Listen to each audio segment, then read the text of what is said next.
So the university slogan is, what starts here changes the world. Well, I've got to admit, I kind of like it. What starts here changes the world. Tonight, there are almost 8,000 students, or there are more than 8,000 students graduated from UT. So that great paragon of analytical rigor, Ask.com, says that the average American will meet 10,000 people in their lifetime. 10,000 people, that's a lot of folks. But if every one of you changed the lives of just 10 people, and each one of those people changed the lives of another 10 people, and another 10, then in 5 generations, 125 years, the class of 2014 will have changed the lives of 800 million people. 800 million people. Think about it. Over twice the population of the United States. Go one more generation, and you can change the entire population of the world, 8 billion people.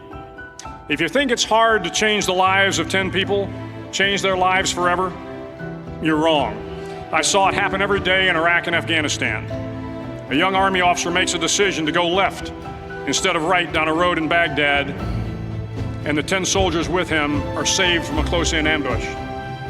In Kandahar province, Afghanistan, a non-commissioned officer from the female engagement team senses that something isn't right and directs the infantry platoon away from a 500-pound IED, saving the lives of a dozen soldiers. But if you think about it, not only were those soldiers saved by the decisions of one person, but their children were saved, and their children's children. Generations were saved by one decision, one person. But changing the world can happen anywhere, and anyone can do it. So what starts here can indeed change the world. But the question is, what will the world look like after you change it? Well, I'm confident that it will look much, much better. But if you'll humor this old sailor for just a moment, I have a few suggestions that may help you on your way to a better world. And while these lessons were learned during my time in the military, I can assure you that it matters not whether you ever served a day in uniform. It matters not your gender, your ethnic or religious background, your orientation, or your social status. Our struggles in this world are similar, and the lessons to overcome those struggles and to move forward, changing ourselves and changing the world around us, will apply equally to all. I've been a Navy SEAL for 36 years, but it all began when I left UT for basic SEAL training in Coronado, California. Basic SEAL training is 6 months of long, torturous runs in the soft sand, midnight swims in the cold water off San Diego, obstacle courses, unending calisthenics, days without sleep, and always being cold, wet, and miserable. It is 6 months of being constantly harassed by professionally trained warriors who seek to find the weak of mind and body and eliminate them from ever becoming a Navy SEAL. But the training also seeks to find those students who can lead in an environment of constant stress, chaos, failure, and hardships. To me, basic SEAL training was a lifetime of challenges crammed into 6 months. So here are the 10 lessons I learned from basic SEAL training that hopefully will be of value to you as you move forward in life. Every morning in SEAL training, my instructors, who at the time were all Vietnam veterans, would show up in my barracks room, and the first thing they'd do was inspect my bed. If you did it right, the corners would be square, the covers would be pulled tight, the pillow centered just under the headboard, and the extra blanket folded neatly at the foot of the rack. It was a simple task, mundane at best, but every morning we were required to make our bed to perfection. It seemed a little ridiculous at the time, particularly in light of the fact that we were aspiring to be real warriors, tough, battle-hardened SEALs. But the wisdom of this simple act has been proven to me many times over. If you make your bed every morning, you will have accomplished the first task of the day. It will give you a small sense of pride, and it will encourage you to do another task, and another, and another. And by the end of the day, that one task completed will have turned into many tasks completed. Making your bed will also reinforce the fact that the little things in life matter. If you can't do the little things right, you'll never be able to do the big things right. And if by chance you have a miserable day, you will come home to a bed that is made, that you made. And a made bed gives you encouragement that tomorrow will be better. So if you want to change the world, start off by making your bed. During training, the students are all broken down into boat crews. Each crew is 7 students, 3 on each side of a small rubber boat, and 1 coxswain to help guide the dinghy. Every day your boat crew forms up on the beach and is instructed to get through the surf zone and paddle several miles down the coast. In the winter, the surf off San Diego can get to be 8 to 10 feet high, and it is exceedingly difficult to paddle through the plunging surf unless everyone digs in. Every paddle must be synchronized to the stroke count of the coxswain. Everyone must exert equal effort, or the boat will turn against the wave and be unceremoniously dumped back on the beach. For the boat to make it to its destination, everyone must paddle. You can't change the world alone. You will need some help. And to truly get from your starting point to your destination takes friends, colleagues, the goodwill of strangers, and a strong coxswain to guide you. If you want to change the world, find someone to help you paddle. Over a few weeks of difficult training, my SEAL class, which started with 150 men, was down to just 42. There were now 6 boat crews of 7 men each.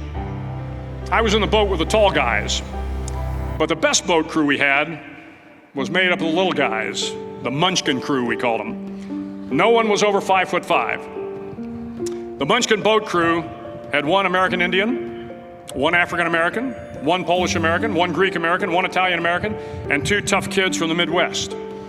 They out-paddled, outran, and outswam all the other boat crews. The big men in the other boat crews would always make good-natured fun of the tiny little flippers the Munchkins put on their tiny little feet prior to every swim. But somehow these little guys from every corner of the nation and the world always had the last laugh, swimming faster than everyone and reaching the shore long before the rest of us. SEAL training was a great equalizer. Nothing mattered but your will to succeed, not your color, not your ethnic background, not your education, not your social status. If you want to change the world, measure a person by the size of their heart, not by the size of their flippers. Several times a week, the instructors would line up the class and do a uniform inspection. It was exceptionally thorough. Your hat had to be perfectly starched, your uniform immaculately pressed, your belt buckle shiny and void of any smudges. But it seemed that no matter how much effort you put into starching your hat or pressing your uniform or polishing your belt buckle, it just wasn't good enough. The instructors would find something wrong. For failing the uniform inspection, the student had to run, fully clothed, into the surf zone. Then wet from head to toe, roll around on the beach until every part of your body was covered with sand. The effect was known as sugar cookie. You stayed in the uniform the rest of the day, cold, wet, and sandy. There were many a student who just couldn't accept the fact that all their efforts were in vain, that no matter how hard they tried to get the uniform right, it went unappreciated. Those students didn't make it through training. Those students didn't understand the purpose of the drill. You were never going to succeed. You were never going to have a perfect uniform. The instructors weren't going to allow it. Sometimes, no matter how well you prepare or how well you perform, you still end up as a sugar cookie. It's just the way life is sometimes. If you want to change the world, get over being a sugar cookie and keep moving forward. Every day during training, you were challenged with multiple physical events: long runs, long swims, obstacle courses, hours of calisthenics, something designed to test your mettle. Every event had standards, times you had to meet. If you failed to meet those times, those standards, your name was posted on a list, and at the end of the day, those on the list were invited to a circus. A circus was 2 hours of additional calisthenics, designed to wear you down, to break your spirit, to force you to quit. No one wanted a circus. A circus meant that for that day, you didn't measure up. A circus meant more fatigue, and more fatigue meant that the following day would be more difficult and more circuses were likely. But at some time during SEAL training, everyone made the circus list. But an interesting thing happened to those who were constantly on the list. Over time, those students who did 2 hours of extra calisthenics got stronger and and stronger. The pain of the circuses built inner strength and physical resiliency. Life is filled with circuses. You will fail. You will likely fail often. It will be painful. It will be discouraging. At times, it will test you to your very core. But if you want to change the world, don't be afraid of the circuses. At least twice a week, the trainees were required to run the obstacle course. The obstacle course contained 25 obstacles, including a 10-foot wall, a 30-foot cargo net, a barbed wire crawl, to name a few. But the most challenging obstacle was the slide for life. It had a 3-level, 30-foot tower at one end and a 1-level tower at the other. In between was a 200-foot-long rope. You had to climb the 3-tiered tower, and once at the top, you grabbed the rope, swung underneath the rope, and pulled yourself hand over hand until you got to the other end.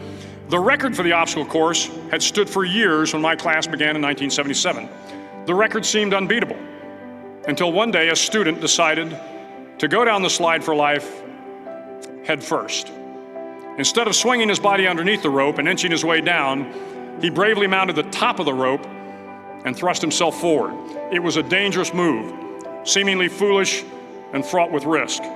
Failure could mean injury and being dropped from the course. Without hesitation, the student slid down the rope perilously fast. Instead of several minutes, it only took him half that time.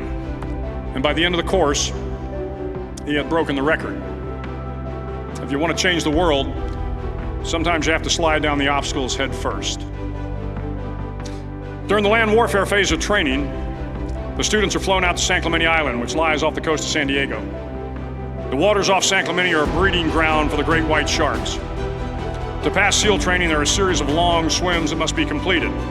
One is the night swim. Before the swim, the instructors joyfully brief the students on all the species of sharks that inhabit the waters off San Clemente.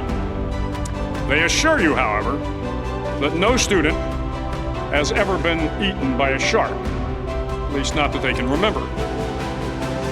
But you are also taught that if a shark begins to circle your position, stand your ground. Do not swim away. Do not act afraid. And if the shark, hungry for a midnight snack, darts towards you, then summons up all your strength and punch him in the snout, and he will turn and swim away. There are a lot of sharks in the world. If you hope to complete the swim, you will have to deal with them. So if you want to change the world, don't back down from the sharks. As Navy SEALs, one of our jobs is to conduct underwater attacks against enemy shipping. We practice this technique extensively during training.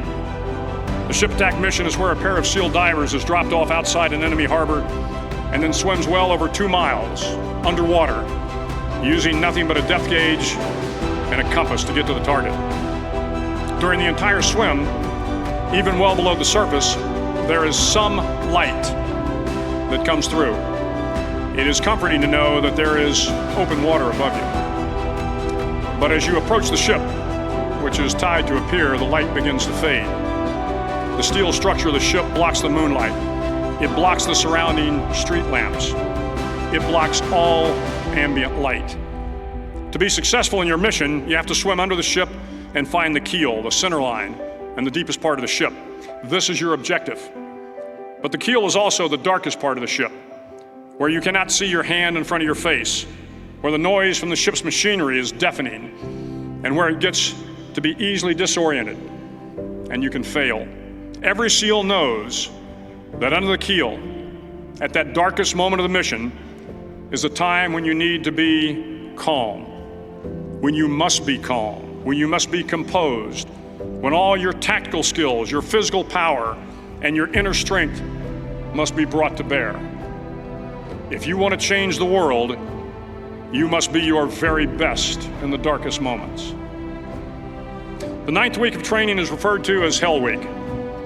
It is 6 days of no sleep, constant physical and mental harassment, and one special day at the Mud Flats. The Mud Flats are an area between San Diego and Tijuana where the water runs off and creates the Tijuana Sloughs, a swampy patch of terrain where the mud will engulf you. It is on Wednesday of Hell Week that you paddle down to the mud flats and spend the next 15 hours trying to survive this freezing cold, the howling wind, and the incessant pressure to quit from the instructors. As the sun began to set that Wednesday evening, my training class, having committed some egregious infraction of the rules, was ordered into the mud. The mud consumed each man till there was nothing visible but our heads. The instructors told us we could leave the mud if only 5 men would quit. Only 5 men, just 5 men, and we could get out of the oppressive cold. Looking around the mud flat, it was apparent that some students were about to give up. It was still over 8 hours till the sun came up. 8 more hours of bone-chilling cold. The chattering teeth and the shivering moans of the trainees were so loud, it was hard to hear anything. And then one voice began to echo through the night.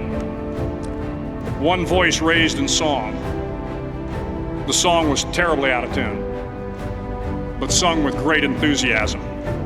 One voice became 2, and 2 became 3, and before long, everyone in the class was singing. The instructors threatened us with more time in the mud if we kept up the singing, but the singing persisted, and somehow the mud seemed a little warmer, and the wind a little tamer, and the dawn not so far away.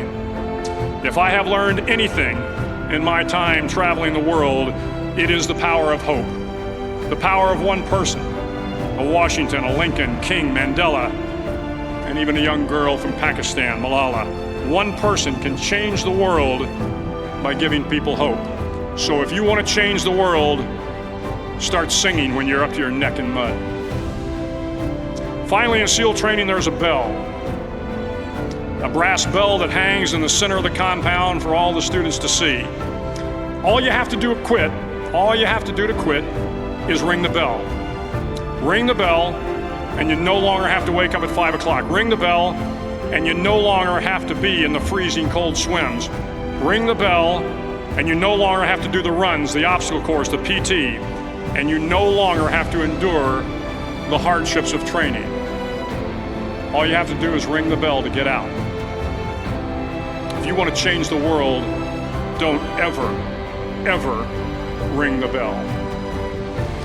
To the class of 2014, you are moments away from graduating, moments away from beginning your journey through life, moments away from starting to change the world for the better. It will not be easy, but you are the class of 2014, the class that can affect the lives of 800 million people in the next century. Start each day with a task completed. Find someone to help you through life. Respect everyone. Know that life is not fair and that you will fail often. But if you take some risks, step up when the times are the toughest, face down the bullies, lift up the downtrodden, and never ever give up. If you do these things, the next generation and the generations that follow will live in a world far better than the one we have today. And what started here will indeed have changed the world for the better. Thank you very much. Hook 'em horns.